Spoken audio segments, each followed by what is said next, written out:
नमस्कार, स्वागत है आप सबका दिन भर की तमाम बड़ी और अहम खबरों के साथ। मैं हूं कवीन सचान। शुरुआत हेडलाइन से। राज्यसभा चुनाव में मतदान के लिए गुजरात लौटे कांग्रेस विधायक अहमद पटेल ने कहा, पार्टी विधायकों पर पूरा भरोसा। मुख्यमंत्री विजय रूपानी का तीनों सीटें जीतने का दावा।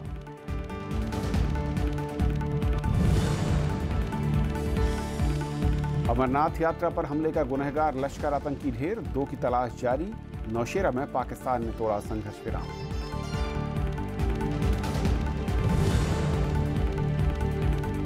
त्रिपुरा में तृणमूल कांग्रेस से निकाले गए 6 विधायक बीजेपी में हुए शामिल। पार्टी विरोधी गतिविधियों के चलते हुई थी कार्रवाई। राज्य में बीजेपी बनी मुख्य विपक्षी दल।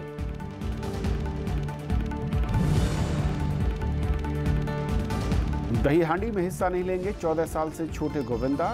मुंबई हाईकोर्ट में महाराष्ट्र सरकार का हलफनामा मंजूर। देश में धूमधाम से मनाया रक्षाबंधन। उत्तर कोरिया ने ठुकराया दक्षिण कोरिया से बातचीत का प्रस्ताव।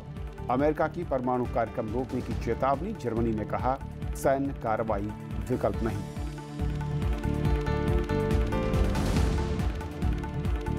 और आइए देखते हैं पहली खबर।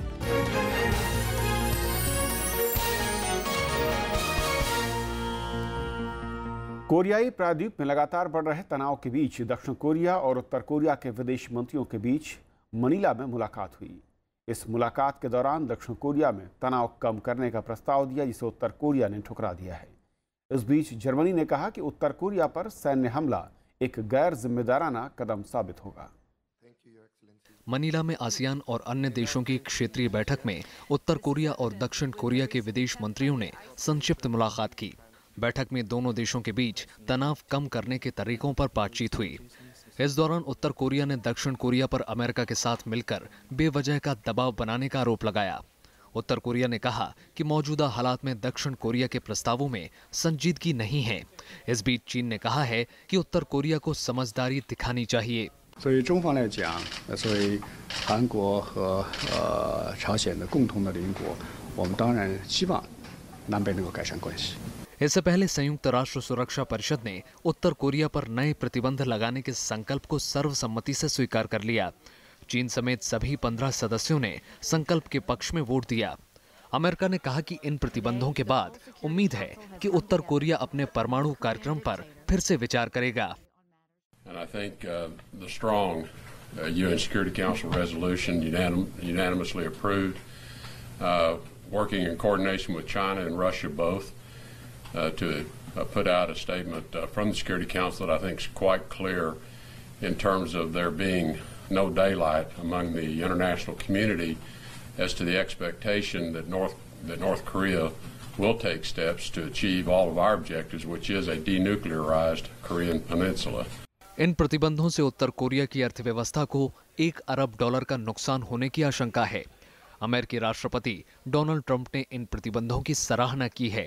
इधर जापान और दक्षिण कोरिया समेत तमाम आसियान देशों ने उत्तर कोरिया के परमाणु कार्यक्रम और हाल के मिसाइल परीक्षणों को क्षेत्रीय सुरक्षा के लिए खतरा बताया है। Bureau report, Rajya Sabha TV. और इस मसले पर और बातचीत करने के लिए स्टूडियो मेरे साथ हैं बेहद खास मेहमान पूर्व राजदूत सारत्याल साहब। स्वागत है सर आपका। धन्यवाद। जिस तरीके की रस्साकशी चल रही है, और ये अचानक नहीं है, पिछले कई महीनों से हम लगातार देख रहे हैं, दबाव के जितने प्रयास होते हैं ऐसा लगता है कि उससे ज़्यादा तेज़ी के साथ वो उनको बाहर करने एक के बाद एक नए परीक्षण की तरफ बढ़ता है। इसे कैसे देखते हैं आप, और किसकी शय पर ऐसा लगता है कि ये जो एक दम है या फिर एक तरीके से तमाम बातों को नज़रअंदाज करने की एक कवायद होती है, वो क्यों है?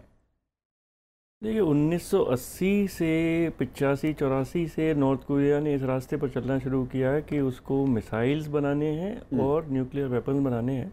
और उस समय आपको याद होगा पाकिस्तान के साथ उनका एक संबंध था, एक खान नेटवर्क। उनके 17 बार एक खान गया था नॉर्थ कोरिया, और पूरी यूरेनियम एनरिचमेंट टेक्नोलॉजी पाकिस्तान ने नॉर्थ कोरिया को दी।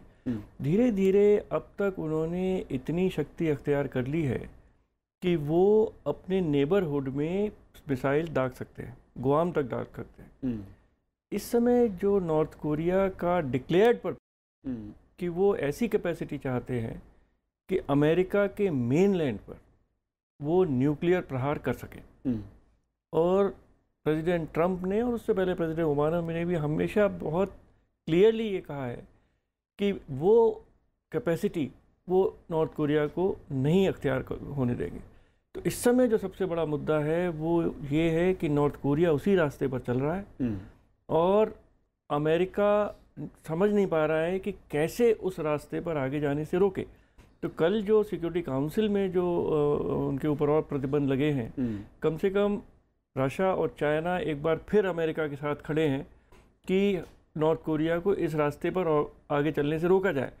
पर अब ये एक बहुत ही क्वेश्चन मार्क है कि चाइना इसमें कहाँ तक प्रेशराइज नॉर्थ कोरिया को कर रहा है, उसमें तरह तरह के मुद्दे हैं। क्योंकि कई बार बात ये आती है कि अगर नॉर्थ कोरिया जैसा देश और जो तमाम दुनिया के बड़े देश हैं आर्थिक और सामरिक लिहाज से जो ताकतवर हैं, वो अगर उसे रोकने की कोशिश कर रहे हैं, उसके बावजूद वो उनकी, मैं कहूँ कि जो एक तैयारी है या फिर उनको जो रोकने की कवायद, उससे दूर छिड़क जाता है। अब सवाल यह कि चाइना एक तरफ तो प्रतिबंध पर समर्थन करता है, वहीं दूसरी ओर जब किसी कड़े कदम की बात आती है तो वो उसके रुख कुछ और होते हैं।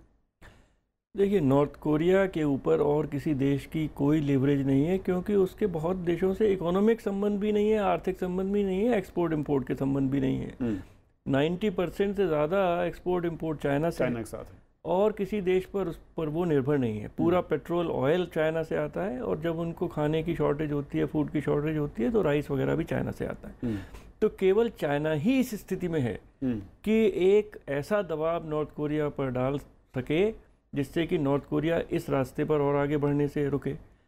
पर क्या ये चाइना ये दबाव डाल रहा है, ये वो चाहता है कि नहीं? और या वो चाहता है? देखिए, नॉर्थ कोरिया जिस तरह से हर 2-3 हफ्ते में एक रॉकेट का एक्सपेरिमेंट कर रहा है, उसके लिए आप देखें कि मटेरियल्स चाहिए, कंपोजिट मटेरियल्स चाहिए, तरह तरह के सॉलिड और लिक्विड फ्यूल्स चाहिए, कंट्रोल इक्विपमेंट चाहिए, कंप्यूटर्स चाहिए, मिसाइल शील्ड जो होती है उसमें इस तरह की ब्रिक्स होती हैं जो 30-40 हज़ार डिग्री सेंटीग्रेड तक वो कुछ उन पे ना हो। उसके पास ऐसी साइंटिफिक या टेक्निकल कैपेसिटी तो है नहीं। तो वो सब कहाँ से आ रहा है? दुनिया का ये मानना है कि ये सब चाइना से ही आ रहा है। चाइना तो बहुत ही एक कंट्रोल सोसाइटी है, चाइना चाहे तो ये सब रोक सकता है, क्यों नहीं रोक रहा है? तो जिस तरह चाइना ने पाकिस्तान को खड़ा किया है हिंदुस्तान को रोकने के लिए, हिंदुस्तान को कंस्ट्रेन करने के लिए कि हिंदुस्तान उसी के साथ लगा रहे, इस तरह चाइना नॉर्थ कोरिया को खड़ा कर रहा है कि जापान आगे ना बढ़ पाए, साउथ कोरिया आगे ना बढ़ पाए, अमेरिका भी उसी में उलझा रहे। इस रीजन में एक बैलेंसिंग या फिर अपने एक गुर्गे के तौर पर किसी को तैयार कीजिए कि आप उनको भिड़ाते रहिए, कि उनको भिड़ाते रहिए, तो चाइना अपना करता रहेगा। देखिए, उसने साउथ चाइना सी वगैरह पे इतना आगे बढ़ता चला गया क्योंकि ओबामा वगैरह तो नॉर्थ कोरिया से ही परेशान थे, तो वो वहाँ ध्यान ही नहीं दे पाए।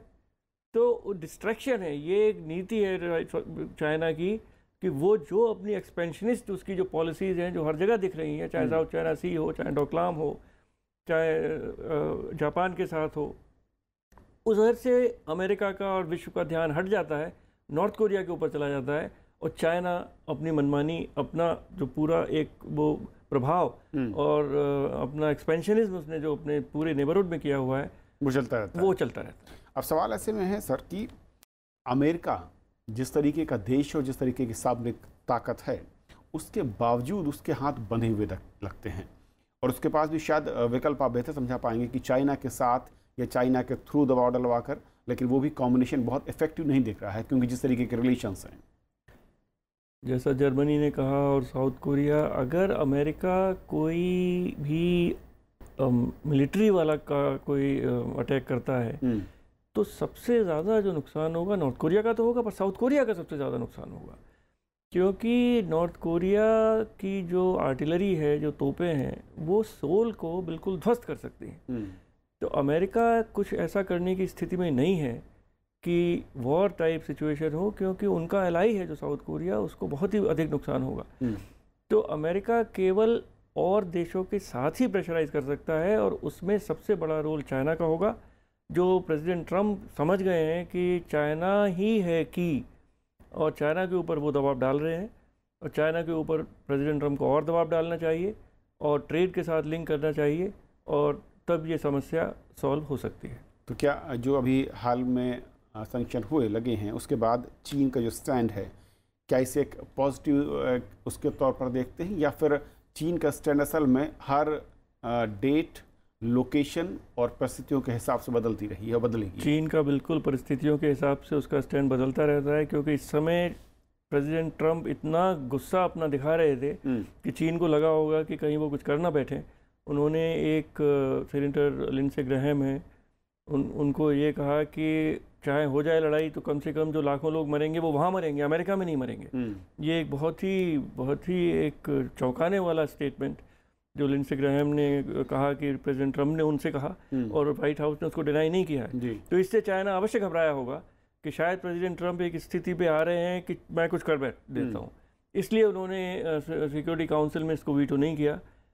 पर क्या नॉर्थ कोरिया रुक जाएगा? नॉर्थ कोरिया के स्टेटमेंट्स आज फिर बहुत अमेरिका के खिलाफ आया है कि हम यूएस विल हैव टू पे ए प्राइस।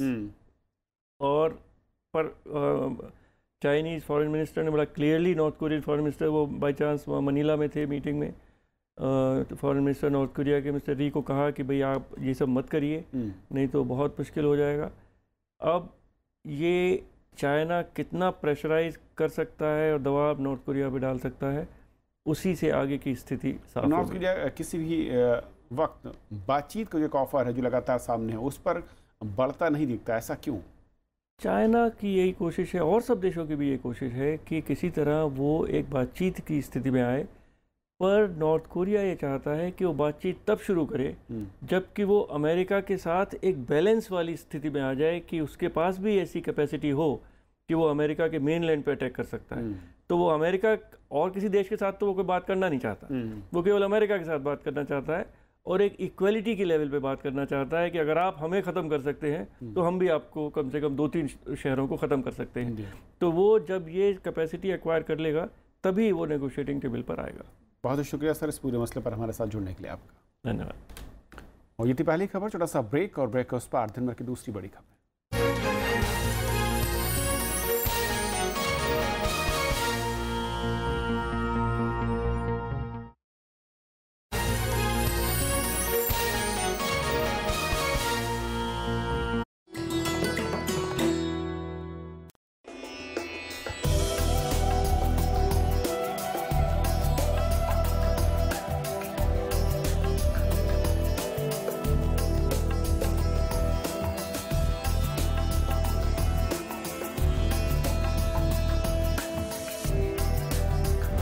हम्पी वक्त के पन्नों में सिमटी एक सभ्यता की दास्तान। एक आलिशान शहर करीब 26 किलोमीटर इलाके में फैले महल, मंदिर और बाजारों के अवशेष करते हैं जिसकी भव्यता का बखान। अरब यात्री अब्दुल रज्जाक और इतालवी निकोल दे कैंटी ने अपने वृत्तांत में लिखा है तब के हम्पी की खूबसूरती का बयान। 14वीं से 16वीं सदी के बीच हुआ द्रविडियन वास्तुशैली के इस शहर का निर्माण।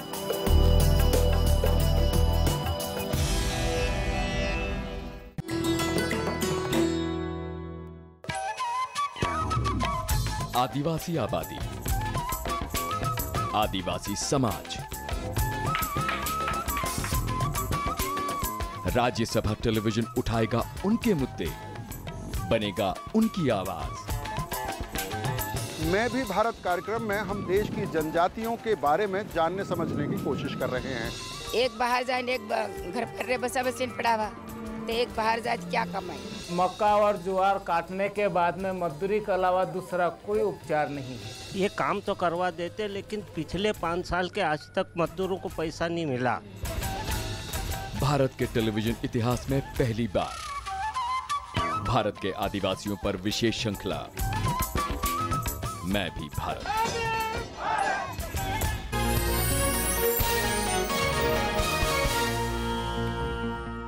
गुजरात में कल राज्यसभा की 3 सीटों के लिए मतदान होना है और इसके लिए कांग्रेस के 44 विधायक आज गुजरात लौट आए, लेकिन अभी भी उन्हें आनंद के रिजॉर्ट में रखा गया है। कांग्रेस के उम्मीदवार अहमद पटेल ने विधायकों से मुलाकात के बाद जीत का दावा किया, तो वहीं बीजेपी अपनी तीनों उम्मीदवारों की जीत का दावा कर रही है। राज्यसभा की 3 सीटों के लिए होने वाले चुनाव से पहले कांग्रेस के 44 विधायक वापस गुजरात पहुंच चुके हैं। अहमदाबाद एयरपोर्ट से उन्हें आनंद के एक रिसोर्ट में ले जाया गया। मंगलवार को वोटिंग तक इन्हें यहीं रखा जाएगा। विधायकों की सुरक्षा के पुख्ता इंतजाम किए गए हैं। See, we have kept sufficient bandobast at the security entrance as well as the periphery. This bandobast have kept here, keeping in mind that 44 MLAs are staying here, and as per the instruction given to us, and also looking at the convenience of the MLAs. Congress उम्मीदवार अहमद पटेल की जीत को लेकर आश्वस्त नजर आ रहे हैं, साथ ही BJP पर जोड़ तोड़ का आरोप लगा रहे हैं। It's like a political war. मुझे नहीं मालूम इस तरह से सिर्फ मुझे टारगेट करके ये क्यों किया जा रहा है। हमारे वोट ज्यादा थे, 16 वोट ज्यादा थे, उसके बावजूद इन्होंने कैंडिडेट रखा। इट मीन्स को हॉर्स ट्रेडिंग करना चाहते। मैं नहीं मानता कि सीट फंसी, क्योंकि मुझे मेरे विधायक पे पूरा कॉन्फिडेंस। इधर बीजेपी अपने तीसरे उम्मीदवार को जिताने की तैयारियों में जुटी है। इसको लेकर बीजेपी की बैठक हुई। पार्टी अध्यक्ष अमित शाह गुजरात में हैं। गुजरात के मुख्यमंत्री विजय रूपानी ने दावा किया है कि राज्यसभा की तीनों सीटें बीजेपी ही जीतेगी। वो तो बीजेपी को बदनाम करने के लिए बात कर रहे हैं। पहले तो उनके एमएलए उनके बस में नहीं है, इसलिए तो उन्होंने रिसोर्ट में रखने पड़ा। 10 दिन तक तीन सीट भारतीय जनता पार्टी जीतेगी और अहमद भाई हारेंगे, जरूर हारेंगे। एनसीपी ने अभी अपने पत्ते नहीं खोले हैं। एनसीपी नेता प्रफुल्ल पटेल ने कहा है कि उनकी पार्टी अभी तय नहीं कर पाई है कि वो किसे समर्थेगी। गुजरात में एनसीपी के 2 विधायक हैं। हमारे पार्टी के हमारे दोनों विधायक, यहाँ के हमारे पार्टी के लीडर्स और बाद में हमारे पार्टी के राष्ट्रीय अध्यक्ष शरद पवार जी के साथ हम बात करेंगे, चर्चा करेंगे और फिर हमारा निर्णय हम करेंगे। राज्यसभा चुनाव से पहले ही कांग्रेस के 6 विधायकों ने इस्तीफा दे दिया था। उसमें बलवंत सिंह राजपूत समेत कई विधायक टूटकर बीजेपी में शामिल हो गए। पार्टी को किसी और टूट से बचाने के लिए कांग्रेस ने 44 विधायकों को बेंगलुरु भेज दिया था। 7 दिन से हमारे एमएलए जो गुजरात में जो प्रॉब्लम हुआ था, एमएलए को खरीद फरोख्त की बात थी, अलग अलग जो बातें हैं, इसके 7 दिन हमारे एमएलए साथ में थे। आज भी साथ में रहेंगे, एक दिन और भी निकालेंगे। त्योहार इतना बड़ा होने के नाते भी, क्योंकि कल मतदान है। बीजेपी ने इस बार के राज्यसभा चुनावों में पार्टी अध्यक्ष अमित शाह, केंद्रीय मंत्री स्मृति ईरानी और कांग्रेस से बीजेपी में आए बलवंत सिंह राजपूत को टिकट दिया है। वहीं कांग्रेस ने अहमद पटेल को मैदान में उतारा है। 182 सदस्यीय विधानसभा से कांग्रेस के 6 विधायकों के इस्तीफे के बाद बीजेपी के 121 और कांग्रेस के 51 विधायक हैं। Bureau report, Rajya Sabha TV. Tripura में तृणमूल कांग्रेस के 6 विधायक बीजेपी में शामिल हो गए हैं। इससे पहले ये सभी विधायक कांग्रेस छोड़कर टीएमसी में शामिल हुए थे। टीएमसी ने हाल ही में इन 6 विधायकों सुदीप रॉय बर्मन, आशीष कुमार साहा, दीबा चंद्र, विश्वबंधु सेन, प्रांजित रॉय और दिलीप सरकार को पार्टी विरोधी गतिविधियों के चलते पार्टी से निष्कासित कर दिया था। इन विधायकों के शामिल होने के बाद बीजेपी त्रिपुरा में मुख्य विपक्षी पार्टी बन गई है। जम्मू कश्मीर के नौशेरा में पाकिस्तान की ओर से एक बार फिर संघर्ष विराम का उल्लंघन हुआ है। रविवार की रात से सीमा पार से गोलीबारी की गई। इधर पुलवामा में सुरक्षा बलों और सेना के बीच मुठभेड़ में सेना ने लश्कर के आतंकी उमर को मार गिराया। उमर अमरनाथ यात्रियों पर हुए हमले में शामिल था। पाकिस्तान ने एक बार फिर राजौरी के नौशेरा सेक्टर में संघर्ष विराम का उल्लंघन किया है। जिला प्रशासन के मुताबिक बीती रात से सीमा पार से गोलीबारी की गई है, जिसका भारतीय सेना ने करारा जवाब दिया है। इससे पहले पाकिस्तान ने 31 जुलाई को राजौरी के कालसिया इलाके में सैन्य चौकियों को निशाना बनाया था। सुरक्षा मामलों के जानकारों का कहना है कि गोलीबारी की आड़ में सीमा पार से घुसपैठ की कोशिश कराई जाती है। बॉर्डर को हर हालत में हम डोमिनेट करेंगे। पाकिस्तान की तरफ से बहुत ज़बरदस्त घुसपैठ की कोशिश हो रही है, जिसकी बदौलत 287 सीज फायर वायलेशंस हुई हैं। हमारी जवाबी कार्रवाई बड़ी पनिशिंग है, जिससे पाकिस्तान के घुटने टिक गए। सुरक्षा बलों ने सोमवार को कश्मीर के पुलवामा जिले में लश्कर के एक आतंकी को मार गिराया। वहीं 2 भागने में कामयाब हो गए। आतंकी की पहचान उमर के तौर पर हुई है, जो अबू इस्माइल गुट का है और अमरनाथ यात्रियों पर हमले का जिम्मेदार है, जिसमें 8 यात्रियों की मौत हो गई थी। आतंकियों के छिपे होने की खबर के बाद सुरक्षा बलों ने कल रात से इलाके में तलाशी अभियान शुरू किया था। आतंकियों की ओर से फायरिंग के बाद मुठभेड़ शुरू हो गई थी। Pakistani terrorist was belonging to LET was killed. Umar Bhai was his code name, and 1 or 2 terrorists escaped. I think one of them was injured because there was a blood trail for about a kilometer distance, half a kilometer distance. इधर 40 दिन की सालाना अमरनाथ यात्रा पूरी हो गई है। आतंकी हमले के साए में हुई इस यात्रा में इस साल 2,60,000 लोग शामिल हुए और पवित्र गुफा के दर्शन किए। Bureau report, Rajya Sabha TV. उपराष्ट्रपति मोहम्मद हामिद अंसारी ने कहा है कि न्याय और धार्मिक सहिष्णुता मजबूत लोकतंत्र का आधार। उपराष्ट्रपति रविवार को बेंगलुरु के NLSU के दीक्षांत समारोह में बोल रहे थे। बेंगलुरु में national law school university of India के 25वें दीक्षांत समारोह में उपराष्ट्रपति मोहम्मद हामिद अंसारी ने कहा कि न्याय, आजादी, बराबरी और भाईचारा लोकतंत्र का मजबूत आधार है। साथ ही आधुनिक लोकतंत्र में मानव इतिहास के सर्वाधिक समावेशी राजनीति की संभावना है। Modern democracy offers the prospect of the most inclusive politics of human history. By the same logic, there is a thrust for exclusion that is a byproduct of the need for cohesion in democratic societies. उपराष्ट्रपति ने कहा कि धार्मिक एकता और भाईचारा देश की पहचान रहे हैं। देश का मूल चरित्र सेक्युलर है, लेकिन इसे बदलने की कोशिशें होती रही हैं।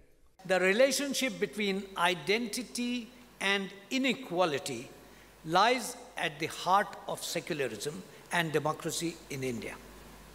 The challenge today then is to reiterate and rejuvenate secularism's basic principles: equality, freedom of religion and tolerance. उपराष्ट्रपति ने लोकतंत्र के भीड़तंत्र में बदलने के खतरों से भी लोगों को आगाह किया। उन्होंने कहा कि संस्थाओं की कमजोरी, मनमाने फैसले लेने, भीड़ के शासन और राजनीतिक बहस को कोलाहलपूर्ण मांगों की तरफ धकेल देने से खतरे बढ़े हैं।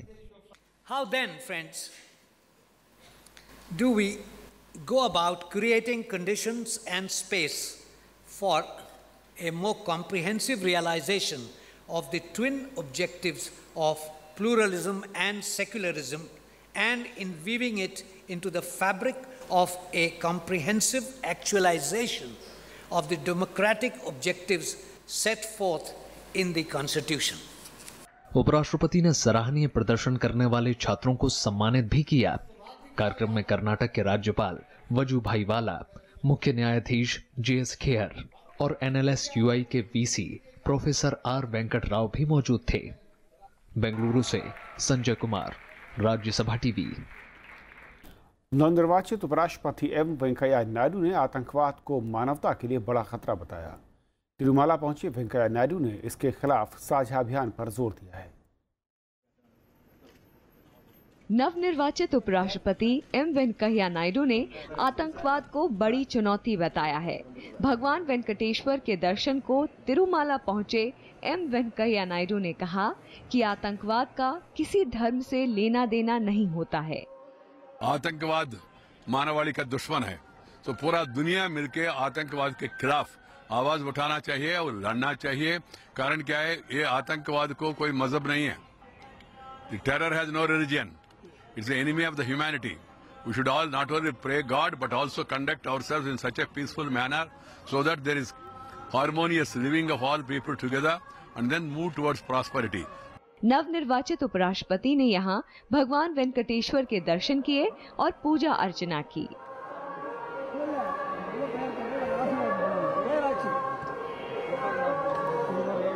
इससे पहले बेंगलुरु में एक सम्मान समारोह को संबोधित करते हुए उन्होंने कहा कि इंडिया का मतलब integrated national development impacting all Indians है।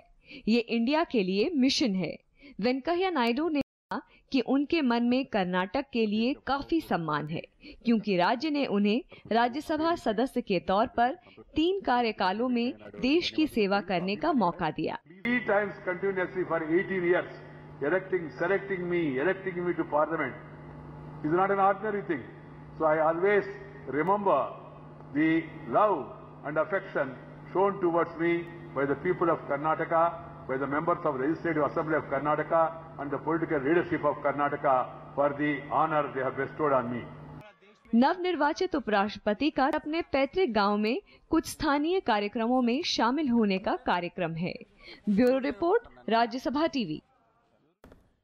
मुंबई में बेस्ट बस कर्मचारियों की हड़ताल खत्म हो गई है। नियमित वेतन समेत दूसरी मांगों को लेकर बेस्ट बस के करीब 36,000 कर्मचारी सोमवार को हड़ताल पर थे।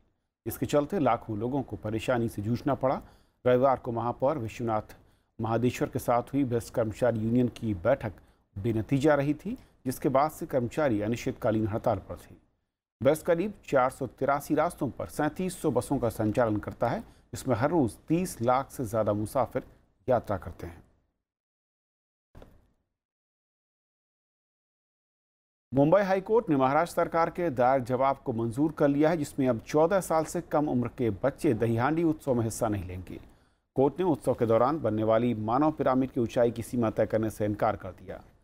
राज्य सरकार ने अदालत से कहा है कि बाल श्रम कानून के तहत 14 साल से कम उम्र के बच्चों को उत्सव में भाग लेने की इजाज़त नहीं होगी, क्योंकि सरकार ने पिछले साल अगस्त में दही हांडी एडवेंचर स्पोर्ट्स उसे घोषित कर दिया था। भाई बहन के प्यार का त्यौहार रक्षाबंधन आज देश भर में पूरे धूमधाम से मनाया जा रहा है। रक्षाबंधन महज एक त्यौहार नहीं, बल्कि हमारी परंपराओं का प्रतीक भी है, जो आज भी हमें अपने परिवार और संस्कारों से जोड़े रखे है। राष्ट्रपति रामनाथ कोविंद, उपराष्ट्रपति मोहम्मद हामिद अंसारी और प्रधानमंत्री नरेंद्र मोदी ने इस मौके पर देशवासियों को बधाई दी। कलाई पर प्यार की ये डोर भाई बहन के अनमोल रिश्ते का प्रतीक है, जिसमें एक भाई पूरी जिंदगी बहन की रक्षा का भरोसा दिलाता है। रक्षाबंधन के मौके पर राष्ट्रपति रामनाथ कोविंद ने स्कूली बच्चों और महिलाओं से राखी बंधवाई। प्रधानमंत्री नरेंद्र मोदी को वृंदावन की विधवाओं और स्कूली बच्चों ने कलाई पर राखी बांधी। फर्स्ट टाइम मैंने प्रधानमंत्री को राखी बांधी, मुझे उनसे मिलने का मौका मिला। उन्होंने सिर्फ ब्लेसिंग्स दी और कहा कि मे गॉड ब्लेस यू और हैप्पी रक्षाबंधन विश किया था। प्रधानमंत्री जी को राखी बांधी, उनको आशीर्वाद दिए, बड़ी खुशी हुई। हमने पहली बार उनको राखी बांधी है। गुजरात के मुख्यमंत्री विजय रूपाणी ने गांधीनगर में महिलाओं और बच्चों से राखी बंधवाई। छत्तीसगढ़ के मुख्यमंत्री रमन सिंह ने ब्रह्मा कुमारी की बहनों और स्कूली बच्चों के साथ रायपुर में राखी बंधवाई। महाराष्ट्र के मुख्यमंत्री देवेंद्र फडणवीस, तेलंगाना के मुख्यमंत्री चंद्रशेखर राव और बिहार के मुख्यमंत्री नीतीश कुमार ने भी राखी बंधवाई। अपनों से दूर और देश की सुरक्षा में मुस्तैद जवानों की कलाई भी सूनी नहीं रही। राखी के इस पावन पर्व पर वाघा बॉर्डर के अलावा हिमाचल प्रदेश, हरियाणा, उत्तर प्रदेश, मध्य प्रदेश, पश्चिम बंगाल समेत कई राज्यों से बड़ी संख्या में बहनों ने जवानों को राखियां बांधी। मैं 10 साल से आ रही हूँ और यही मैं अपने भाइयों को राखी बांधने के लिए आ रही हूँ। इनको हमारी ज्यादा जरूरत है और ये हमारी रक्षा करते हैं। राखी बांधने आए हैं, फौजियों को राखी बांधने आए हैं। हम उन्हें ये महसूस करना चाहते हैं कि वो भी यहाँ से लगनी है, वो भी हमारे। इस मौके पर देश के अलग अलग हिस्सों में खास समारोह का आयोजन होता है, जहां धर्म और संप्रदाय से ऊपर उठकर लोग रक्षाबंधन का त्योहार मना रहे हैं। Bureau report, Rajya Sabha TV. तो इस बुलेटिन में फिलहाल इतना ही। नमस्कार।